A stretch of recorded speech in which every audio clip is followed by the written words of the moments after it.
Hey everybody, it's Greg Harrelson. Greg Harrelson here again with my co-pilot Abe Safa, and we are here for another week live here on the YouTube channel, as well as in various sources on the Level Up podcast also.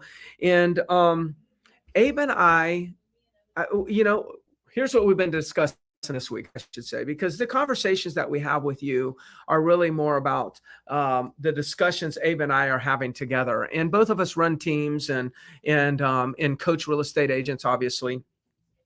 And we experience a lot of frustration with buyers agents. And buyer agents are always asking, what can I do to do a better job? How can I be more effective? How can I build my business? And I just wanted to kind of have a discussion with Abe about the things that people are doing that seem to be fulfilled as a buyer's agent, successfully growing the business, and the things that people are doing that are frustrated when they're building their business. So first off, Abe, thanks for joining me for another week. My pleasure, Greg. Looking forward. Buyer agents, frustrations versus fulfillment. I think about, like, we talk about being a better buyer's agent or how to be a successful buyer agent. I think the best thing that just came to my mind was, well, we got to better at what? And what and better define success, right? Is it, how can I make more money? Is that what better is? A better buyer's agent would be, how can I make more money? Is the best agent the one that makes the most money? I don't think that would be the way we would want to define it, but just to make sure that, we kind of clarify for the audience, what should the intention be? What do you think of when you say being a great buyer's agent? What does that mean to you? Well, I base it on the comments that I get from buyers agents themselves, right? When we're coaching them. And one of the biggest frustrations is the amount of work that they put in, the amount of running around, the number of showings that they have to show in order to write an offer. So the lack of control of their own schedule. So it's kind of like, I guess, to define it all, probably better efficiency overall. Yeah. I agree with that. I agree. I also thought of how we make the buyer feel. It's like, I don't want to overuse the word, creating a great experience for the buyer, for the consumer. I think that's been overused, that creating a great experience, but I think it's very valid. But if I peel the onion a little bit deeper than the experience, it's like, how am I making the agent feel, or not the agent, but the buyer feel? How are they, how am I, on a grade of 1 to 10, 0 to 10 or whatnot, 10 being the best, where do I score on them viewing me as an authority? Where do I score on them viewing me as a great resource? These are things that fall into the experience conversation. And I think the success of a buyer agent should be measured by how they're making the agent feel, or back to the experience of the transaction. So that's kind of where I go. So, if you were talking to a buyer agent that was frustrated right now, what's an idea that you could share with them that would say, what, this would probably create a better experience for the buyer and a better experience for yourself, and probably lead you to higher conversion? What's some of the things that come to your mind? I've got a few written down myself. Yeah, the first thing that comes to mind is to piggyback off of what you just said, be of value, right?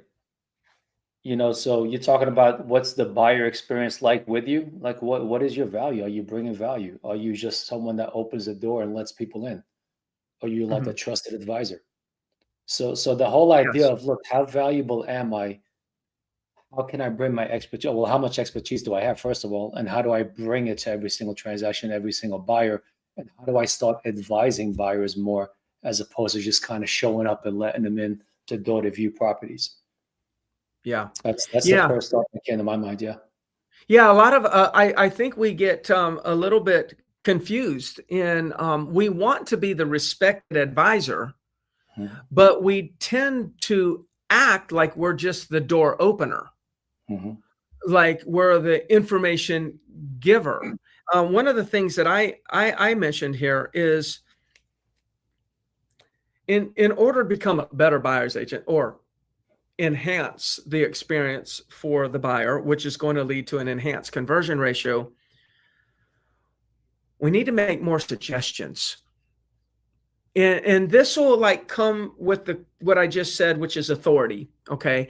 It's like if we think about going to an attorney, a high-level attorney for something important, going to a financial advisor, going to a doctor, what are we looking for? When we're approaching one of those professionals and we assume their authorities, we seem to assume the position as subordinate to them, making them our authorities. What are we looking for in those that we deem authorities?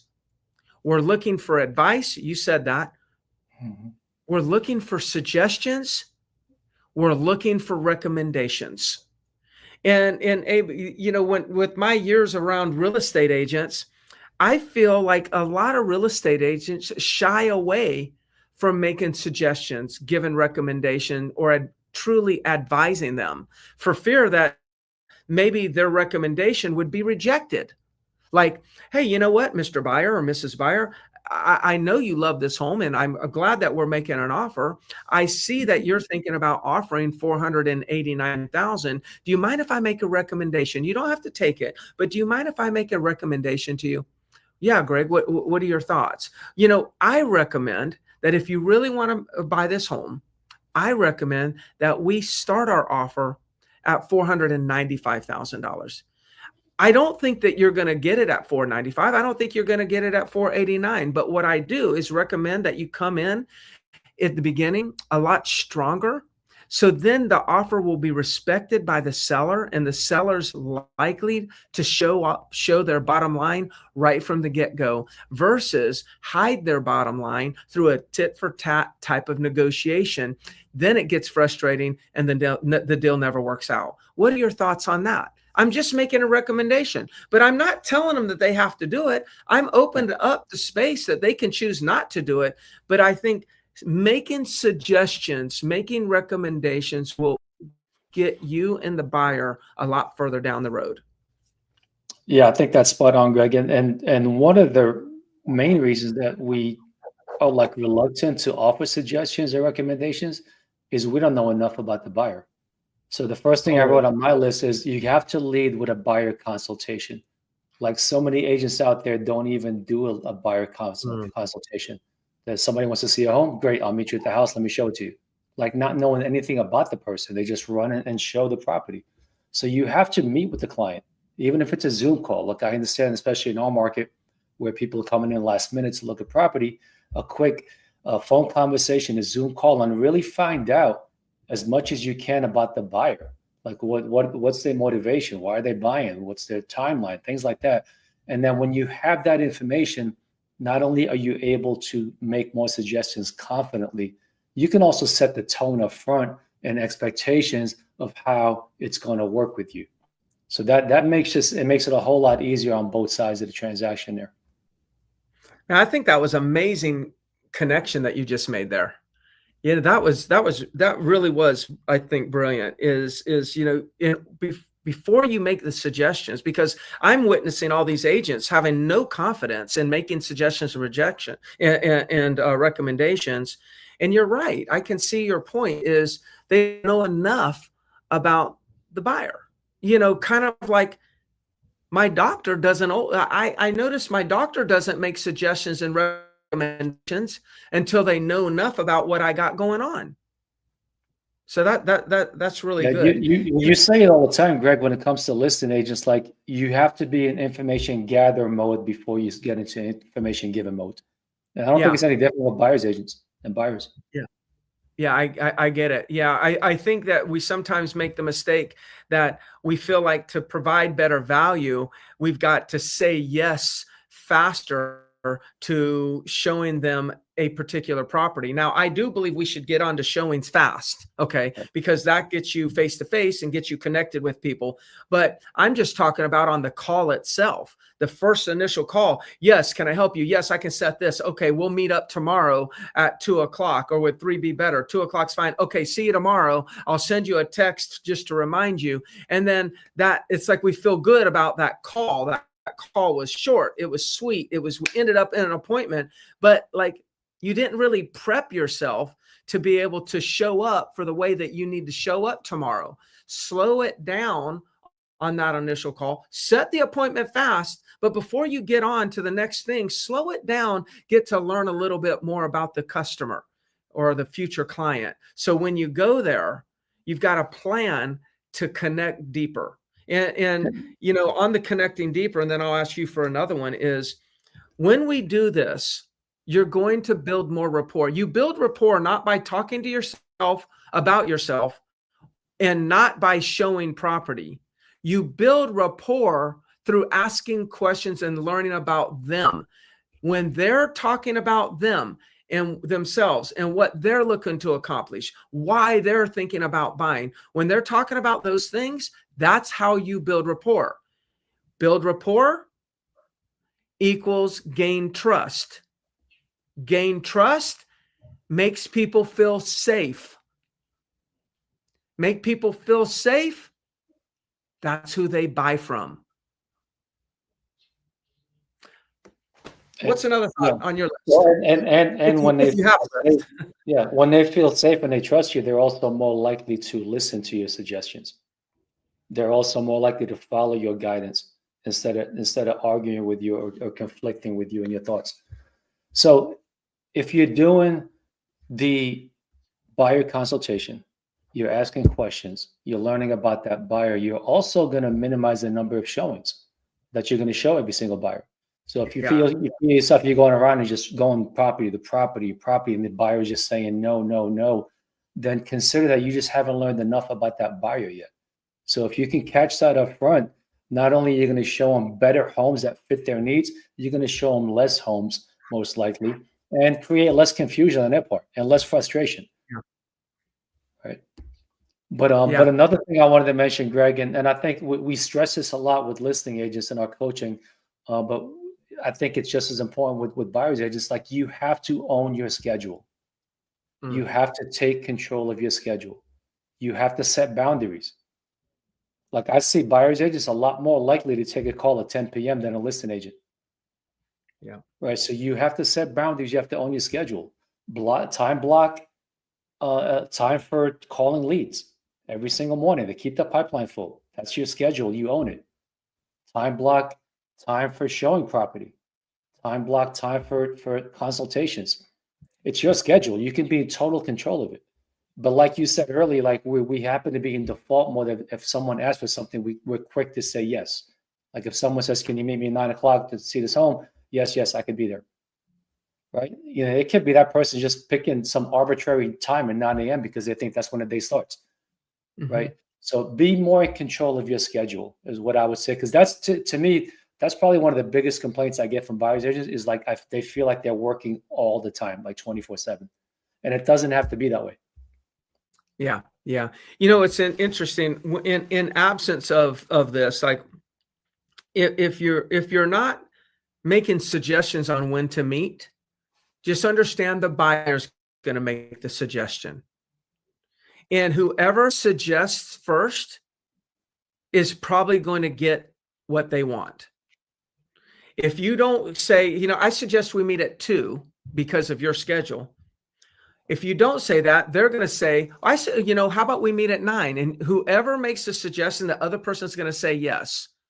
So be the one that's making the suggestion. Don't wait for them to make the suggestion. Here's a thought, and I want this to resonate with people. By the way, Abe and I have a coaching program we call Agent Success Academy. You know, in the comment section before, we'll post a link to Agent Success Academy. Please check it out. We've got agents in there right now taking, gosh, anywhere from 10 to 20 listings every single month, like clockwork, you know, just following the coaching that we're giving. So check out Agent Success Academy. But I also wanted to make sure I wrote this down. Never thought about this before. I don't believe I've ever said this before, but I just wrote it down while you were talking. Be the authority without making the buyer feel like the subordinate. So we can be the authority, like be overbearing and like, you know, make them feel small. We surely don't want to do that. We want to be the authority at the same time, not making them feel like a subordinate. Because the buyers, one of the things that I know, they want to be told what to do. Now, they want to be told what to do, but still remain in charge of what they do. But they need to be told, hey, you know what? Based on what you're telling me, it looks like this property right here could be the one. Why don't we go ahead and make an offer? No, I don't think so. That's okay. It's just, why don't we go ahead and make an offer? Why don't you go ahead and make an offer on this one? What do you think about making an offer on this one? Making those suggestions, telling them what to do, making those recommendations make you the authority. But the way that I'm saying it, hopefully, is not making you feel like you're a subordinate. I could say, Abe, this is the one you need to make an offer on. The rest of them, you don't want them. Now that's different. Now I'm telling them what to do, making them feel like, they need to follow my lead with that tone and that inflection. But what you want to do is you want to be the authority without making them feel like a subordinate. I think that's one way to be a much more powerful buyer's agent. Any final thoughts, Abe? Yeah, man, that's a great one. I've never actually thought of it that way, because I'm always telling agents, look, you got to be the authority, but I never thought about them taking it the wrong way and thinking, okay, well, I'm the authority that is subordinate. Yes. Being the authority can be as simple as just your mannerism, your confidence. Mm-hmm. Like, hey, this is what I do. I got this. Trust me. This is what's going to happen. This is how it's going to happen. I've been through this. This is exactly what we should do. Like, that's being an authority.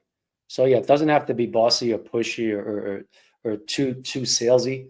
It can be just in the confidence that, hey, you've been through this. You know exactly how it's going to play out, and this is what I suggest that you do. Yeah, that's great. Well, good. Well, hey, everybody, do us a favor, please, give us a like, give us a subscribe, hit the subscribe button. That really helps us. It notifies you when we do these. We are doing these on a weekly basis. So that's great. But we want you to get the notifications and check out Agent Success Academy. Go check it out and consider joining Abe and I. Look, it's a live call every week. There's over 200 recordings in there right now. They're all master classes. They're anywhere from 45-minute to 1 hour deep dives on particular subjects that will help you grow your business. Low cost, cancel anytime, no contract. So check out Agent Success Academy. Abe, thank you for being here. We'll see you next week in the same spot. Thank you, sir. Thank you all for watching. See ya. Bye-bye.